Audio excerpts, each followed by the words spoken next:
Sigurno da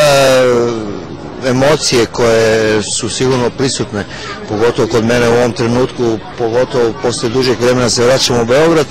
i onda posle toga vidiš tu igrače koje nisi vidio negdje već 20 godina. Tako da sigurno je, prvo su te emocije, a onda druge emocije, mi koji smo igrali tu u Crvenoj zvezdi znamo što znači da neka crvena zvijezda, i onda kad cijelu generaciju ovako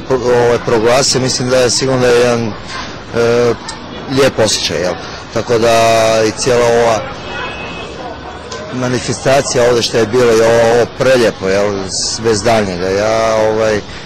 ne mogu ništa drugo reći, nego sigurno su mi emocije, tako da mi je teško bilo šta drugo govoriti, tako da mi je stvarno bilo preljepo, neki igrači nisam vidio po 20 godina. I ljude koji su radili u ono vrijeme dok sam ja bio, znači puno ljudi u ono vrijeme kad sam igrao sam ovdje video, tako da mi je bilo stvarno lijepo. A dobro, sad mi je to, znaš, dođeš tu i onda ti još dobiješ ovacije, onda stvarno, znači da si nešto napravio u ovom klubu i da sam bio stvarno 4 godine,